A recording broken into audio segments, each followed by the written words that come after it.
ব্যারাকপুর বিধানসভা কেন্দ্রের প্রচারে তৃণমূল বিজেপি সিপিএম রাজনীতির ময়দানে একে অপরকে কটাক্ষ।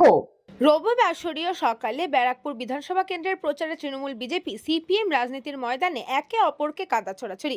এদিন সকালে ব্যারাকপুর পুরসভার 1 নম্বর ওয়ার্ডের মাধব নিবাস এলাকায় খোল করতাল নিয়ে প্রচারে বেরোন পরিচালক রাজ চক্রবর্তী। এদিন প্রচারে বেরিয়ে মতুয়াদের সাথে নাচ করেন, নিজে ঢোল বাজান এবং প্রচারের মাঝে বিজেপিকে আক্রমণ রাজ চক্রবর্তীর। অপরদিকে ব্যারাকপুর কেন্দ্রের বিজেপি প্রার্থী কৌস্তব বাগচি ব্যারাকপুর পুরসভার 12 নম্বর ওয়ার্ডের তালপুকুর বাজারে পথচারী ও বাজার করতে আসা মানুষদের সাথে জনসংযোগ করেন। প্রচার শুরু করে এদিন বিজেপি প্রার্থী কৌস্তব বাগচি 50,000 ভোটে রাজ চক্রবর্তীকে হারানোর হুঁশিয়ারি দেন। তৃণমূলকে হারাতে সিপিএম এর সমর্থন তার উপর আছে বলে জানান। তৃণমূলকে সরাতে ব্যারাকপুরের প্রাক্তন সাংসদ তড়িৎ বরণ তপাদারের সাথে দেখা করার কথাও জানান। পাল্টা সিপিএম এর প্রার্থী সুমন রঞ্জন বন্দ্যোপাধ্যায় এদিন ব্যারাকপুর পুরসভার 8 নম্বর ওয়ার্ডের ওয়ারলেসপাড়া বাজার এলাকায় প্রচার করেন। তৃণমূল বিজেপিকে একসাথে পাল্টা আক্রমণ করেন। আর এই নিয়ে শুরু সিপিএম তৃণমূল বিজেপির রাজনৈতিক চর্চা। আমি ব্যারাকপুরেরই ছেলে, আমি ব্যারাকপুরেরই ভূমিপুত্র। আপনাদের কাছে একটা বারের জন্য দাদা, একটা বার আমি সকলের কাছে করজোরে আবেদন করতে এসেছি। আমি ব্যারাকপুর বিধানসভা আপনাদের সকলের কাছে একটা বারের জন্য দাদা,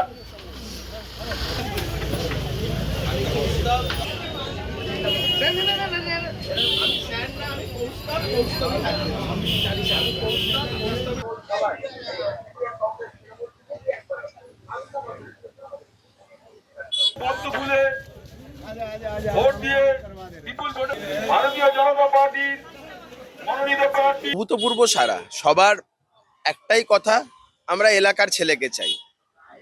তো আমি তো এই এলাকায় বড় হয়েছি ছোটবেলা থেকে, তো মানুষের একটা অভূতপূর্ব সারা সেই জায়গা থেকে পাওয়া যাচ্ছে। উন্নততর ব্যারাকপুর গড়ে তোলার লক্ষ্যে মানুষের যে উন্মাদনা, যে উচ্ছ্বাস, স্পষ্টত সেটা বলে দিচ্ছে যে আগামী দিন কি হতে চলেছে। আমি বলছি 50,000 ভোটে রাজ চক্রবর্তীকে পর্যদস্ত করব।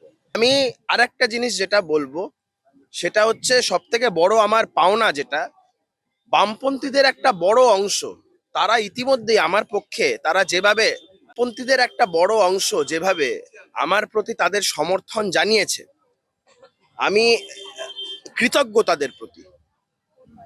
ব্যারাকপুরের প্রাক্তন সাংসদ তড়িৎ বরণ তোপদার মহাশয়, তিনি অসুস্থ ছিলেন।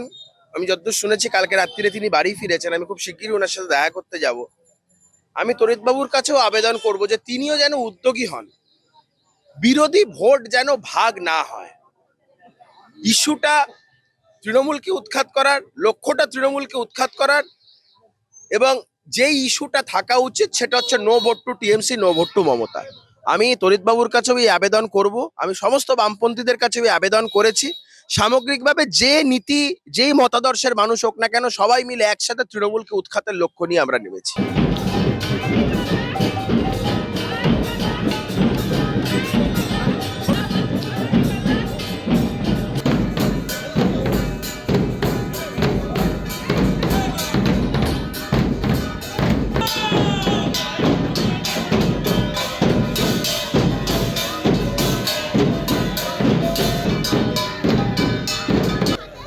আমাকেই ভোট দেবে।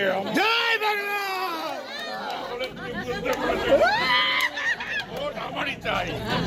ঠিক আছে, ভালো থেকো সবাই, দেখা হবে। ঠিক আছে, কোনো রাগ আমার উপর থাকলে পরের দিকে কান ধরে আরো শুনবো অবভিয়াসলি। আমার প্রথম 2021 সালে যখন প্রচার শুরু হয় এই 1 নম্বর ব্যারাকপুর 1 নম্বর ওয়ার্ড থেকে, এই ওয়ার্ডটা আমার জন্য খুবই লাকি। এই ওয়ার্ডের মানুষজন ভীষণ ভালো, আমাকে খুব ভালোবাসে। এবং দেখো, কাজের নিরিখে যদি দেখা যায়, আমরা প্রচুর কাজ করেছি। মাননীয় মুখ্যমন্ত্রী মমতা বন্দ্যোপাধ্যায় যে কাজ মানুষের জন্য করেছে, আমরা সেই কাজগুলোকে বাস্তবায়িত করেছি। সবকিছু, রাস্তাঘাট থেকে আরম্ভ করে ড্রেন, লাইট, সবকিছু যে যা বলেছে। হয়তো কোথাও কোথাও কিছু কিছু জিনিস হয়তো ছুটে আছে, কোথাও হয়তো মিস করে গেছে, সেগুলো হবে আগামী দিন। কাজের তো শেষ নেই, কিন্তু এই ওয়ার্ডটা আমার জন্য ভীষণ লাকি। তাই এই ওয়ার্ড থেকে আমি বলেছিলাম এই ওয়ার্ড থেকেই আমি শুরু করব। তো আমাদের অ্যাকচুয়ালি এই ওয়ার্ডের যে কাউন্সিলর, তিনি একটু অসুস্থ ছিল, স্বপনদা। কিন্তু স্বপনদাকে আমি রিকোয়েস্ট করেছিলাম, স্বপনদা আমি শুরুটা এই ওয়ার্ড থেকে করতে চাই। তো যেদিনকে তুমি বলবো, আর রবিবারটাই বেছে নিয়েছিলাম যাতে ছুটির দিন সবাই মিলে থাকে। আমি, আমার মনে আছে 2021-এ যে এনার্জি এই ওয়ার্ডে দিয়েছিল, আমি পুরো 47টা ওয়ার্ডে সেই এনার্জিটা নিয়ে গেছিলাম আর কি। এবং আমার প্রথম দিনই মনে হয়েছিল যে আমি জিতবো আর কি। তো তাই 1 নম্বর ওয়ার্ড। অবভিয়াসলি আজকে আমরা এই মন্দিরে হরিচাঁদ গুরুচাঁদের যে মন্দির এখানে, সেই মন্দিরে আমরা পুজো দিয়ে শুরু করলাম, এখানকার মানুষের আশীর্বাদ নিয়ে শুরু করলাম। আমার মনে হয় যে আমাদের মেন উদ্দেশ্য সেটা হচ্ছে যে মমতা বন্দ্যোপাধ্যায়কে চতুর্থবারের জন্য মুখ্যমন্ত্রী করতে হবে। বিরোধী সে এই কথা স্বপ্ন দেখাটাই স্বাভাবিক। আমি বারবার বলেছি যে স্বপ্ন দেখা ভালো, কিন্তু দিনের বেলা স্বপ্ন যেন না দেখে, রাত্রে ঘুমিয়েই স্বপ্ন দেখে। এবং আমার মনে হয় যে মমতা বন্দ্যোপাধ্যায় আমাদের মানে সুপ্রিমো আর কি, হ্যাঁ, তাকে চতুর্থবারের জন্য আমরা মুখ্যমন্ত্রী করছি। সে কে কি বললো না বললো তাতে আমাদের কিছু যায় আসে না। আমরা বিরোধীদের এইসব প্রোপাগান্ডার মধ্যে পা দেবো না। সে স্বপ্ন দেখতেই পারে, আমিও স্বপ্ন দেখি যে আমি আকাশে চাঁদে যাবো আর কি, সেটা দেখা তো আমার ভুল নয় আর কি। তার মানে কি আমি ভুল? হ্যাঁ, এবার যদি কারোর মাথা গরম হয়ে যায়, কেউ যেন অসুস্থ হয়ে যায়, কে নিজে সবসময় ভুলভাল বকে, আমি তার প্রতি উত্তর কি দিতে পারি আর কি বলতো? আমার মনে হয় ওনাকে বলো, উনি আমাদের ব্যারাকপুরবাসী, ওনাকে আমার মনে হয় বলায় প্রচন্ড গরম পড়েছে, ওনাকে ঘোল নিয়ে বেরোতে, যেন খায়ও এবং মাথায়ও মাখে আর কি। জয় বাংলা। উনি এক জায়গায় বলেছেন সুনামি হবে। আমি শুনলাম, আমি ওই ভিডিওটাও দেখলাম, সুনামি হবে এবং একদমই সুনামি হবে। এবং সেই সুনামিতে যেভাবে উনি ভেসে যাবেন, আমি ওনাকে বাঁচাতেও পারবো না আমরা চাইলেও। কারণ মানুষ জলে যখন জলে ডুবে যায় তখন তার চুল ধরে তুলে আনতে হয়, কিন্তু তার তো চুল নেই। এবার কি করে ওনাকে বাঁচাবো? তো অতএব যতই করো হামলা, জয় বাংলা, জয় বাংলা।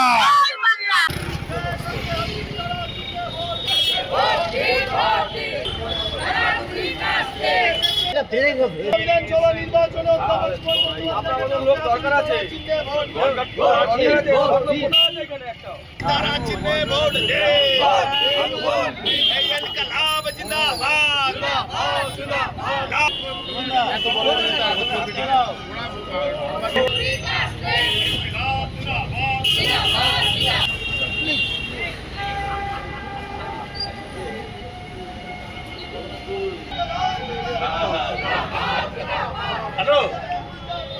মানুষের মধ্যে ব্যাপক সাড়া আমরা পাচ্ছি।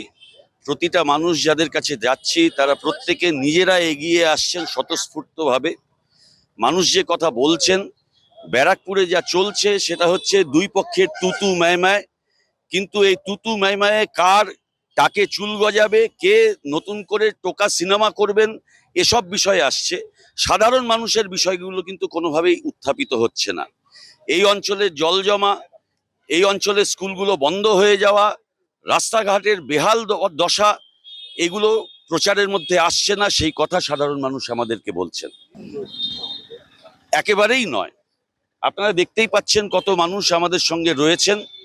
আর বরং আমি বলতে পারি, বহু বিজেপির সমর্থক আপনারা দেখতে পাবেন ফেসবুকে, তারা এতদিন যাবৎ বিজেপির সমর্থন করেছেন, কিন্তু ফেসবুকে গিয়ে তারা আজকে আমার পোস্ট শেয়ার করছেন। কারণ তারা বুঝতে পারছেন এই লড়াইটা একটা মেকি যুদ্ধ হচ্ছে, সাধারণ মানুষের লড়াই তার মধ্যে নেই, তাদের কথা নেই, এরা শুধু নিজেদের কথা বলছেন। যেতে পারেন, কিন্তু তড়িৎবরণ তোপদার তার যে মতাদর্শ, যে আদর্শ নিয়ে তিনি এতদিন মানুষের মধ্যে থেকেছেন, সে জায়গার থেকে কোনো বিচ্যুতির জায়গা প্রশ্ন নেই। সৌজন্যের জন্য যে কেউ যে কোনো মানুষের বাড়িতে যেতে পারেন, এবং সৌজন্য দেখানোটা একজন শিক্ষক মানুষ, বৃদ্ধ মানুষ, রুচিশীল মানুষ, তার দেখানোরই কথা। তিনি নিশ্চয়ই সেটা করবেন। তার সঙ্গে রাজনীতির, তার সঙ্গে ভোটের কোনো সম্পর্ক নেই। Bureau report, news Banga time. St. Augustine's Day School, Barakpur. Success for every child. Admission open 2026 to 2027. Contact number 9007934555. আপনার সাধ্যের মধ্যে সোনার গহনা কিনতে বা গড়াতে চাইছেন? তাহলে আর দেরি না করে অতি শীঘ্রই চলে আসুন ইছাপুর আনন্দমঠ স্টেশন রোডের উপরে অবস্থিত JM জুয়েলার্সে। আরও বিশদে জানতে অবশ্যই রাত 8টা 5 মিনিটে আমাদের Facebook page JM jewellers follow করুন।